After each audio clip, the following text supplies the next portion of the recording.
Hi, and welcome to Pokemon The Ultimate Experience Part 2, Trading and Training. I'm Jamie Jacobs, and welcome to the Collector's Guide to the Galaxy.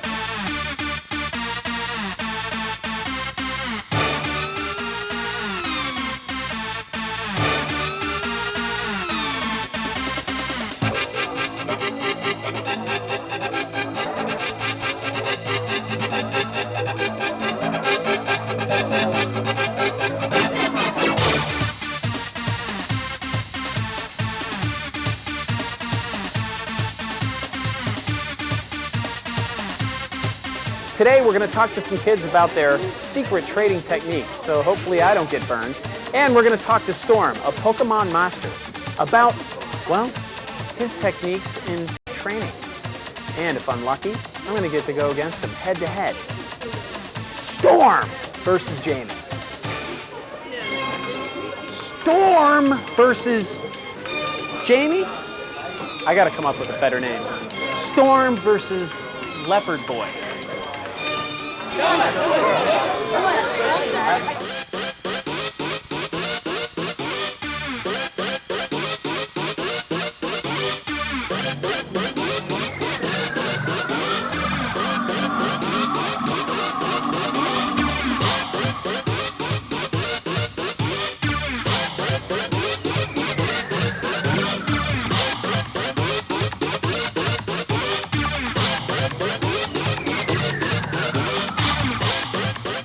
And here we are. The trading has begun. Actually, the mayhem has begun. If you think the New York Stock Exchange is crazy, check this out. As a matter of fact, I'm lucky enough to have... That's right. I got my own set, and I'm going in. Never mind them.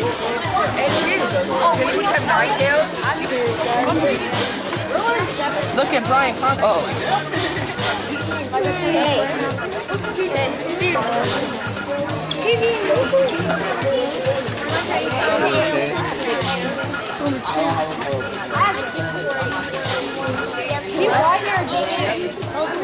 I have a feeling there's something good in here, so I want to start some trading.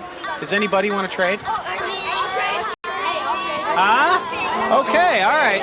Well, anyway, now hold on a second. I'm gonna open this up right now in front of all you guys, but I'm gonna hold one just in case. Hold on. Is there? Yeah, these are human-proof, actually. Now, do these have gum in them? You get gum? No. All right, now hold on. I'm gonna hide this one. All right, because this is the winner. I'm willing to trade a couple of these. All right, so I'm just gonna whip out one, and you guys tell me what's fair and what isn't. All right, here we go. This is Scratch. Anybody up for a Scratch? No thanks. No? Is Scratch bad? Let me see. It's okay. That's 20 damage, but compared to some cards, it stinks. Yeah, but it's got 40 HPs. Charizard has 120. The elusive Charizard. Well, how do you know I don't have a Charizard in here? Rapidash, is that pretty good? Yeah. Oh, that's what I'm talking about. All right, let's trade. Who wants to trade? Talk to me. Talk to me. Tauros. Is Tauros a bad thing? What do you think? Is it fair? Yeah, let me look for it, man. You think it's fair? Yeah. What's your name? Sophie, you look honest. You look honest. Tell the camera that it's a fair trade. It's a fair trade. All right, I'm going to do it. All right, I want someone to explain to me how you figure out what's a good trade and what is not a trade. All right, hold on. We're gonna let this guy explain what is a good trade real quick. All right, here we go. By the rarity symbol on the bottom right-hand corner. All right, so the rarity symbol is where? Right here. That's common. All right, this is a very common card then? Yeah. All right, so it's not that good. That's a common? Diamonds are... Yes. Okay. Stars are rare. All right. Diamonds are uncommon and stars are rare. Stars are rare, diamonds are uncommon. Yeah. All right. Now, does the trainer card do anything for me? Oh, yeah. Yep. You get like that in every pack. Oh, they say you get a trainer card in every pack. All right. You want to trade a trainer card for that? Is you think that's pretty fair, you guys? Yeah. How come I feel there's a conspiracy happening here, and I'm going to walk away with it? All right, it's fair? All right, it's fair. Now, hold on. We got to shake again. Let's do the Pokemon shake, something like that. All right, so let's move on. Tauros, how are we? Okay. Now, hold on. Show the camera right on. Now, I'm going to ask Kim.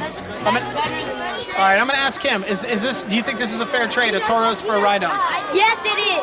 Very good trade. For you. All right. Let me see the chart. Yeah, it's a trade. All right, this is a fair trade. I'm going to do it. But we have to do the Pokemon thing. Yeah, okay. Cool, man. Yeah. All right. Yeah.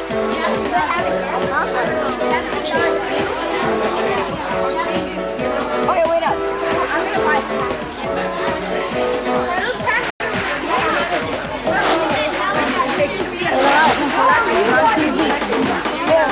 Up there. I want that one. That's cool. See anything? All right. So we're in the middle of it all, and we have an innocent bystander, and I'm guessing you have a young adult here that's the trading. Children are here in the middle of it all, so I'm just waiting out the time. Now, is this an every Wednesday situation? We've been here twice, so it's about twice in the last 6 weeks. Have you got into the trading wars at all? I have no idea what they're doing. You and me both. Okay, I'm gonna. You started with one little You're getting off real good here. We started with 5 little cards, ended up with 30. You're trading. I'm doing good? All right. Okay, I like her. The key to this game, am I wrong or right, is to get as many cards as you can? You could get, well, if you have all bad cards, it wouldn't be good. So if I had a giant stack taller than me, it wouldn't matter. It's how good the cards are. Yeah, you can only play 60 cards in the game. All right, now you help me. Take a look at her cards. Tell me if it's worth trading anything. She got some good stuff? No. She doesn't have anything good? It's dropping energy, so it's pretty much all. So, what do you think? Should I do anything?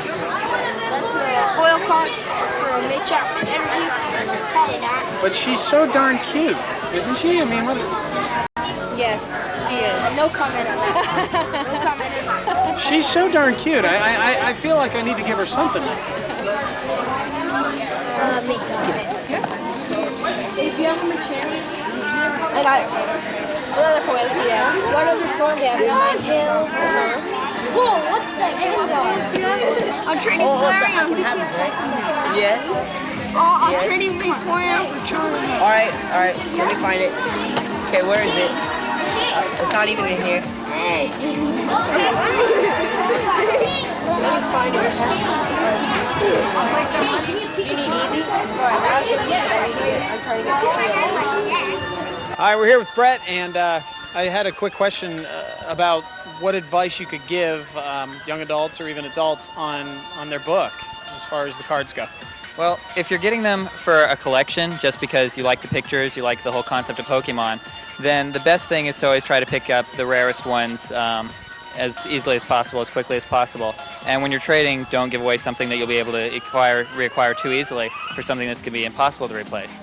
The cards actually have symbols on them telling you whether they're common, uncommon, or rare, so that even if you're trading a rare card away for bulk, you can make sure to get, a fair trade out of it, or just one rare for one rare, or something comparable. On the other hand, if you don't collect the cards, you just enjoy the game, and you want to build a deck that'll help you win, say, tournaments like the one here today, or other ones elsewhere, then you'd want things that'll help your game itself. Certain cards give you card advantage, like Bill immediately replaces itself and gives you an extra card. There's another one called Professor Oak, which will refill your entire hand. Both of those will help you get through your deck to the cards you need quickly, so you can get to your big, strong Pokemon that will eventually win the game for you. Okay, so there you have it. Those are some tips on how to not only be a good collector, but a better trader as well. Okay, so thanks a lot, Brett. I really appreciate you talking to us. Anytime. And good luck with the rest of the day. Thank you. All right. Have a good, wow, that's a fat book you got there. You got a lot there, huh? Yeah, a ton. Okay, so is there any other strategies I need to know about trading cards at all to help me along so I don't get hosed like I just did a few minutes back? I use a magazine that tells the prices. So would that be considered, I don't know, inside information or cheating? No. It's just smart. Okay, good. If you don't get a foil for a foil, it's a bad trade. So this one's a foil? Yeah. Is a hologram and foil the same thing? Yeah.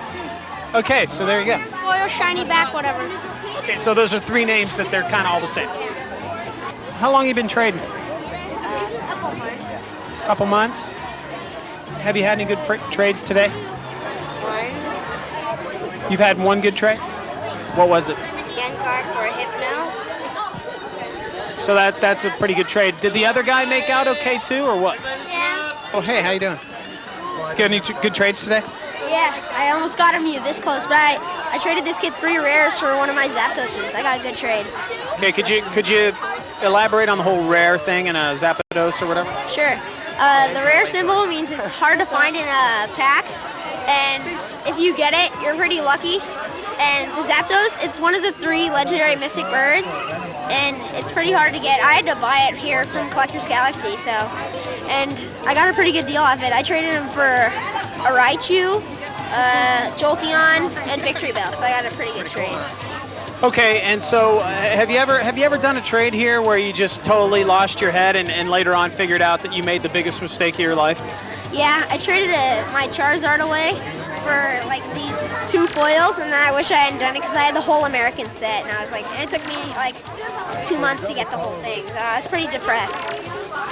Did you seek counseling or any help of any sort? No, I looked in myself for counseling, and I eventually got over it because I got another Charizard in Japanese. Now I'm giving up the whole American thing, just going for the Japanese. Finding strength from within.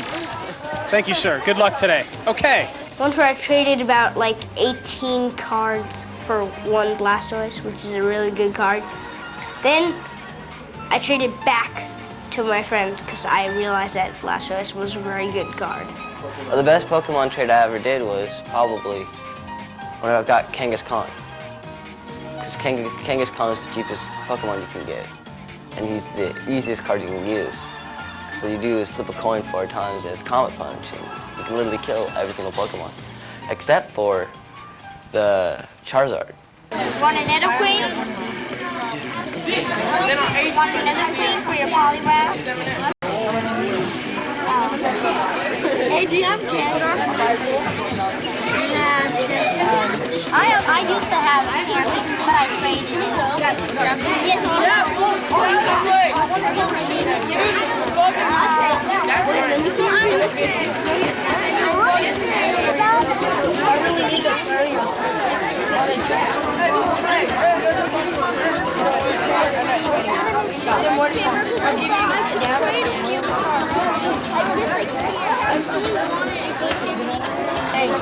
Ryan, there you are.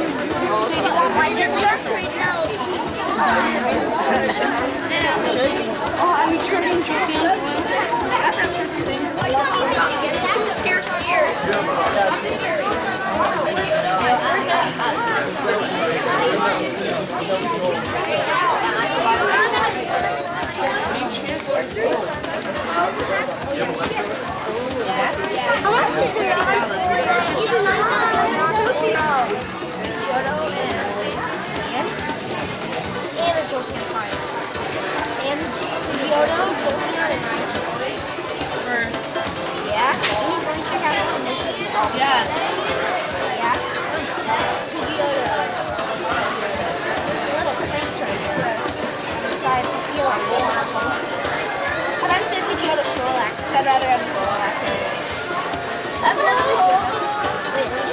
Has there been any Jerry Springer-like situations happening tonight? No. So it's kind of calm. Yeah, we pretty much keep that in check. You seem like sort of a master at this, or close. Are you close to being a master at all? I wish. All right. What sort of trading techniques do you use to better your game? What she gave me, this. Are you talking about when I'm playing somebody with the cards, or am I trading? I'm talking when you're in the trenches, when it's full on, when the other person's looking at you, sneering, and you guys are going head to head. Most powerful HP, and if it takes away the most That would be it. Takes away most HP, like 30X on a Nidorino. It's pretty good. Probably pronounced that wrong, but What are your training tips? Like what do you do to be good and to win and get good cards? Well, I buy a lot of booster packs, of course, and a lot of cards. Look at the card really closely, see what it does, and see, not like Charizard, oh, it's 100 damage, woo. I mean, like, you could look at another guy that's like a little guy, and he could whoop. Like this Mr. Mon guy has 40 HP, and that guy has 120. He could beat him just with one move that he has. Really? It's just like a power, so Charizard can't attack him or something. Everybody thinks Charizard is such a good card. So, Not that good. so the truth comes out that Charizard is really kind of lame, I used to have like 6 or 7 of those cards. and you got rid of them. Yep, I only got 1 now. I got 2 sets in my backpack right now, but I don't take them out else the kids go, ooh, I'll trade you something like that. Something for that, something like that. Okay, so what's the main thing to keep in mind while trading? Make sure you always get the better deal, I guess. That's what I do. Make sure you're not ripping yourself off. Look at the quality of the card if it's not bent and scratched up.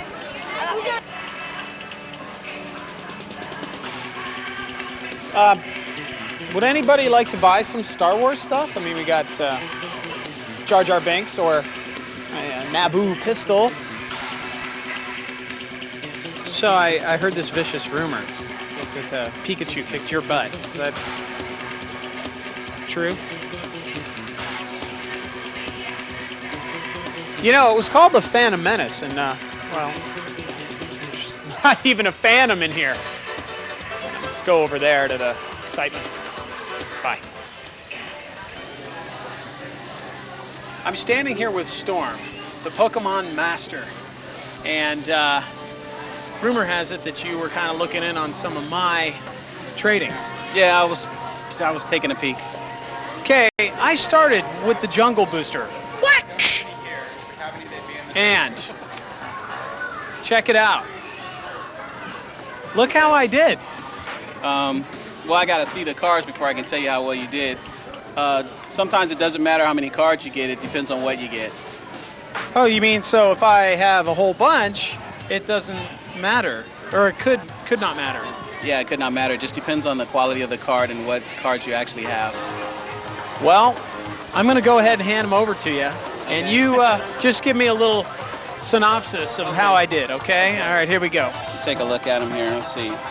Pikachu is common. Eevee, he's okay. Let's see. Mankey, he's all right.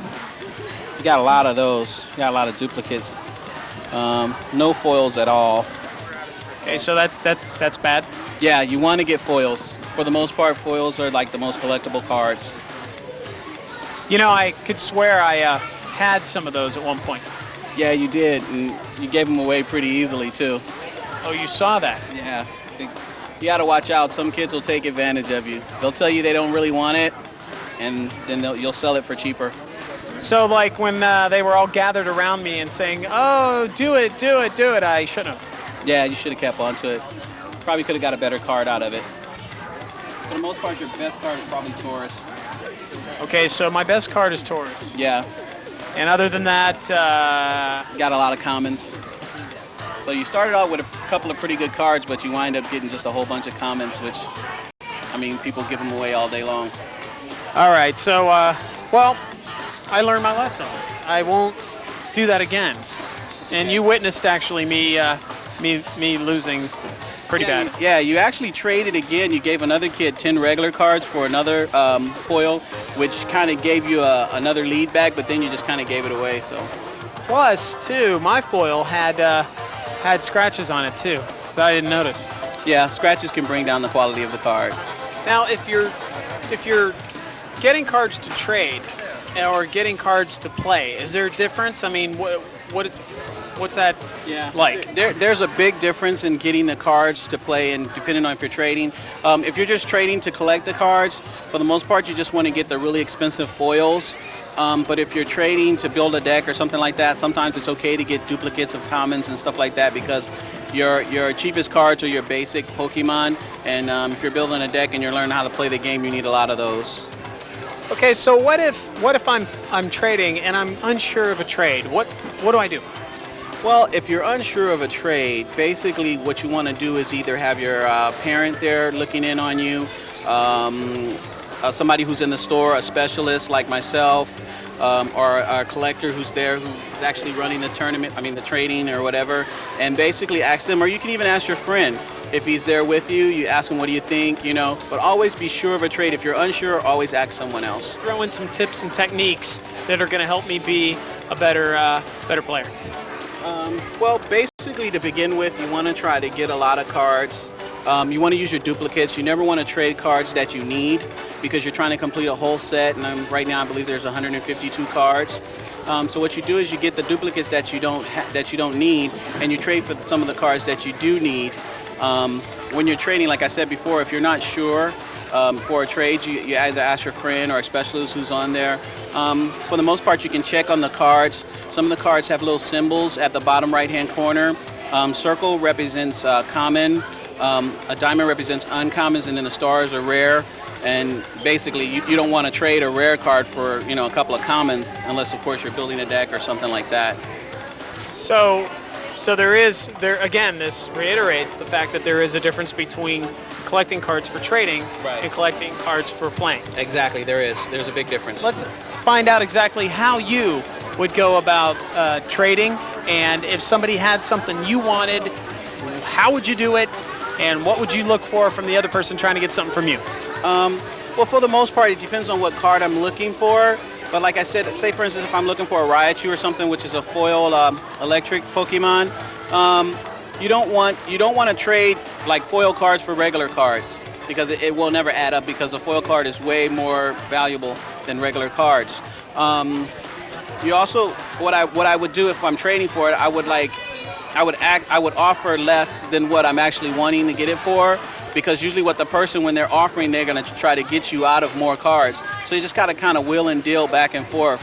You already know what you want to trade it for, but you also know that they're probably, gonna want a little extra. So you just kind of meet them halfway. What technique would you use if you saw a card that somebody had that you wanted, and it was an experienced trader? What's something that Storm would do? Well, for the most part, I would probably just try to find out what I think the person who's trading the card and what they want. Like, it's like playing poker. You want to find out his weaknesses. And you say, well, let me see your cards for a second. I got this card. I want to trade you. Look at what cards. He goes, oh, okay, he needs this guy. He needs this guy and this guy. And you just kind of round it out. Well, I'll give you this guy and this guy if you give me this guy. And usually they go, oh, okay, because I need those two guys.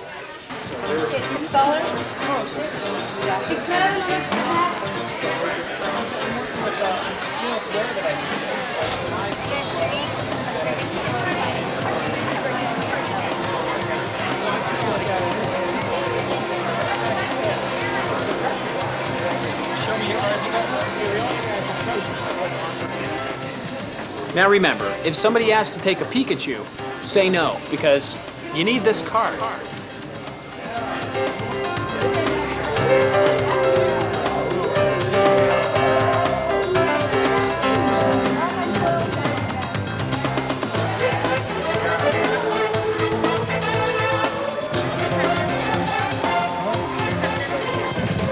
Now, if somebody tells you you're a Charmander, it's not a compliment, believe me.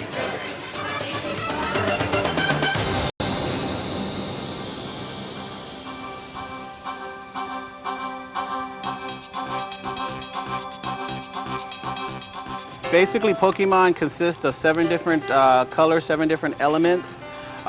These elements come in Pokemons as well as energy. You have your colorless energy, you have your grass energy, you have your electric energy, you have fighting energy, you have fire energy, you have your water energy, and you have your psychic energy. Each one of these energies, like I said before, they have Pokemon that coincide with these energies.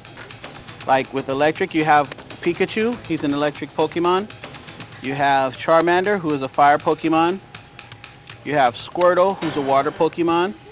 Rattata, who's a colorless Pokemon. You have Mewtwo, who is a psychic Pokemon. And then Machop. Oops, wait, Machop, who is an energy Pokemon. And then I'm missing Grass. Just a second. And then there's Bulbasaur, who's a grass Pokemon. Each one of these Pokemon that you see in front of you are what we call basic Pokemons. Basically, what basic Pokemons are exactly what they are. They're the basic stage that comes out before you can evolve into anything else. I'll explain evolve later. The way you can tell that they're basic Pokemons, if you look up into the left-hand corner of the cards,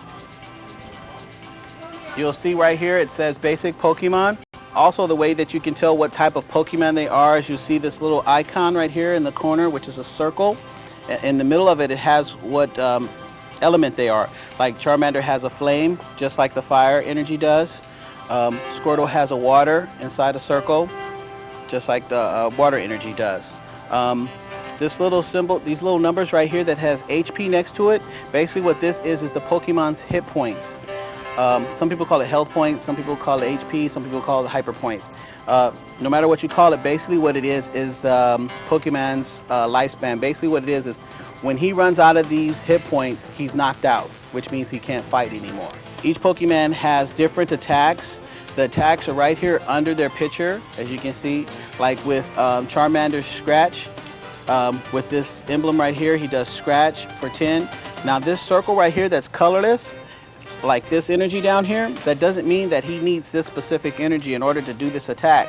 Basically what this means is that he can use any color energy attached to him in order to do this attack. Okay, now keep in mind everything that I explained to you guys, you might not kind of understand it right now because it's just words and it's explaining how the cards demonstrate and how they work. But for the most part, once I show you the demo game and we go through the steps, you guys will see that it's pretty easy to catch on.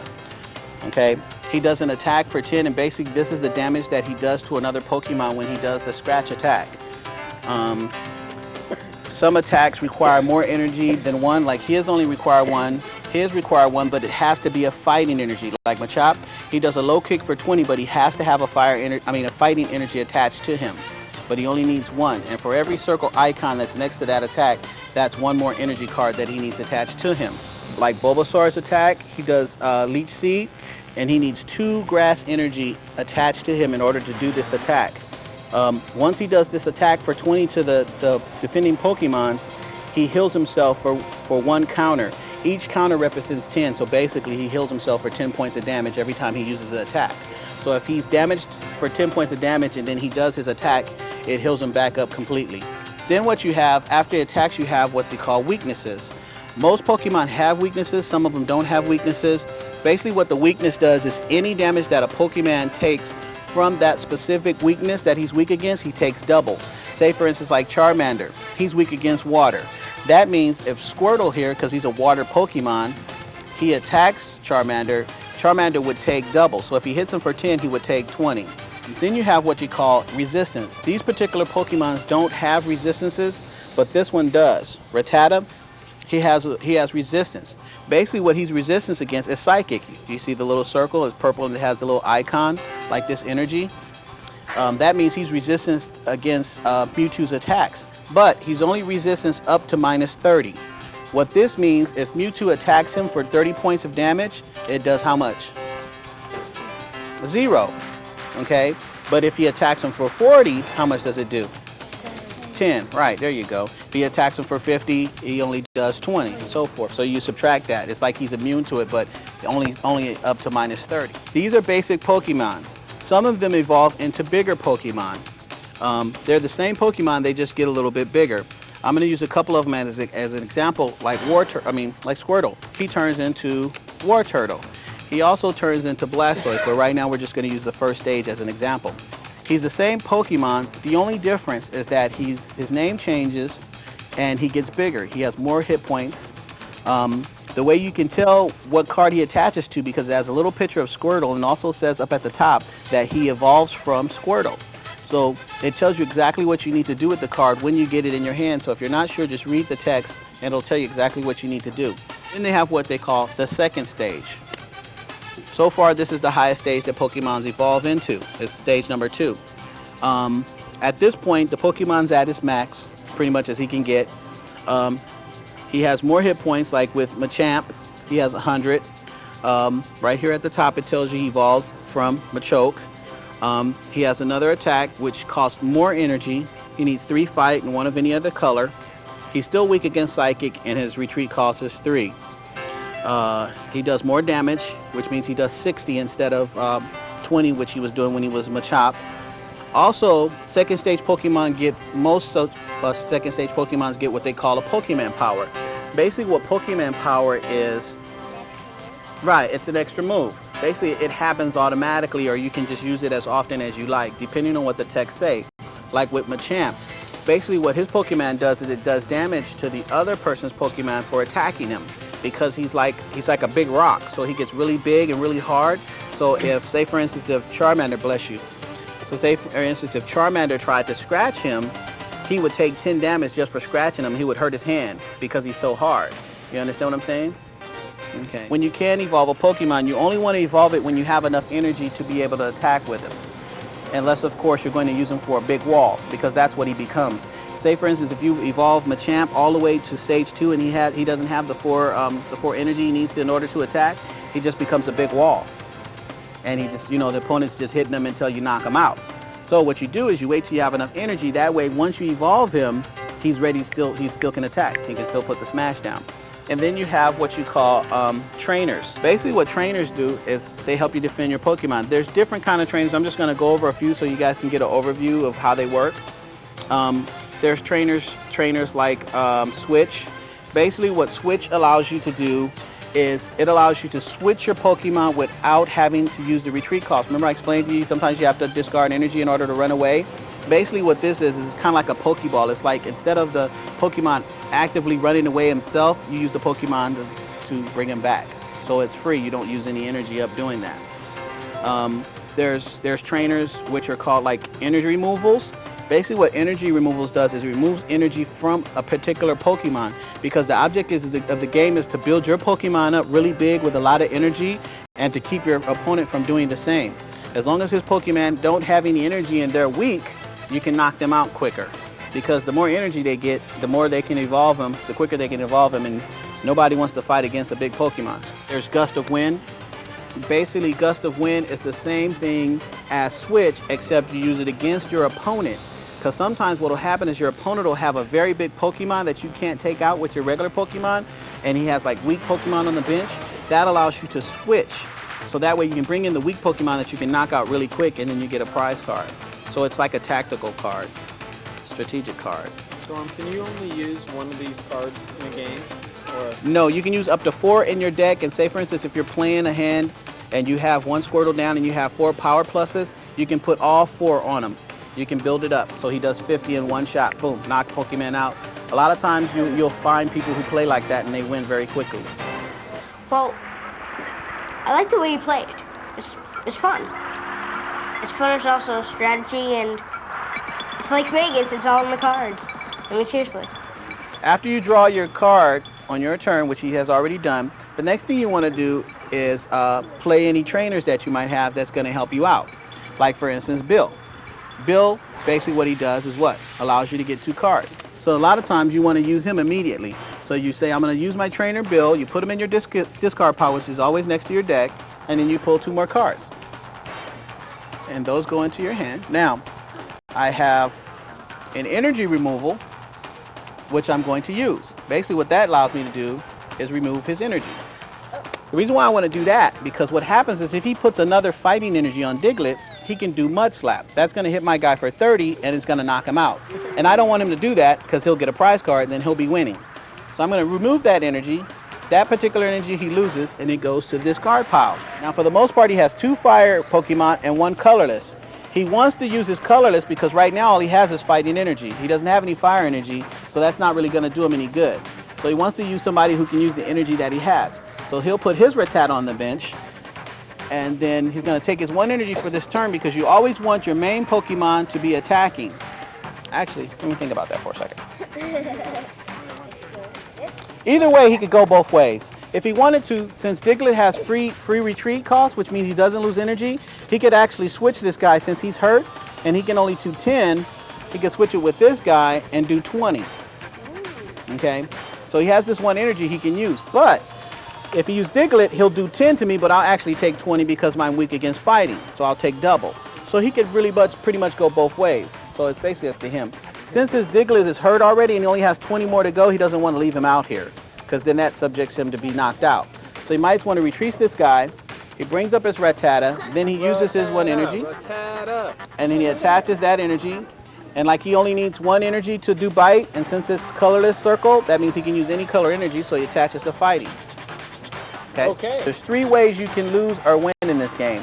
If your opponent knocks all your Pokemon out, he wins. If he knocks out enough Pokemon to get all your prize cards, he wins. If you run out of cards, like say for instance my turn and I don't have a card to pull, I lose and the opponent wins. For the most part, the only thing I really can do is evolve my guy. So now the reason why I'm evolving him is because 1, I put him out last turn, so he has to stay in 1 turn before you can evolve him. So every time you evolve him, you have to wait a turn. Say for instance if you had Machop. Okay, you make him a choke, you have to wait a turn. Then you make him a champ. You can't do both at the same time. The reason why I'm making him Gyarados is because I have no energy and he's knocking out my Pokemon. So I'm going to bring this guy here and he's going to be a big wall for me, right? Right. And another reason why I'm going to make him bigger because right now he has all fighting Pokemon, right, on his bench. Gyarados resistance is fighting Pokemon. So that means it not only becomes a big wall with 100 hit points, but it becomes a big wall that he can't damage anytime soon. What allows me to do is recuperate from what he just did to me because he just knocked out my Pokemon and all that other good stuff. So he has a lot of fighting energy, which is good because he's using his fighting Pokemon. Now, Rattata is already built up because he only has 1 energy. You can put more on him, but why waste it? He only needs 1 energy to do his only attack. He's not evolving him, and he doesn't need an extra energy in order to retreat. So what he wants to start doing now is building up his benched Pokemon. So what you do is you put energy on this guy since he's not hurt. This is probably the main guy you want to put it on. So now he's ready to go. So for whatever reason, if Rattata gets knocked out, this guy's ready to fight. You don't have to build him up. You see what I'm saying? Ah, another energy. Charmeleon. Use Charmeleon. Use it on Charmeleon. Retrieve your Rattata for free. So put it on your Charmeleon. Right. Yeah, use Charmeleon against me. Okay. And you can retreat your Rattata for free. Okay. And then I bring up this? Yep, bring him out. Sacrifice 1 energy and you can do Flamethrower. You can do Flamethrower for 50 and that knocks this guy out. Why did you sacrifice energy? Because that's what his attack does. He's like a dragon. He has to suck his fire in and then he blows it out as an attack. All right. Which attack you want if he Yeah, if he only wanted to scratch for 30, he could do that. But if you can knock a person's Pokemon out, 9 times out of 10 you want to use that. Okay. Okay. All right. Storm, thanks a lot. I appreciate problem. it. I learned a lot. Okay. And I'll see you again. Okay. I'll let these guys go. All right. So hopefully the terms Diglett, Drowsy, and Squirtle mean something more than just some crazy gibberish. They're Pokemon. I'm Jamie Jacobs, and on behalf of everyone here at Collector's Guide to the Galaxy, we hope you had fun and learned something. And remember, catch 'em all.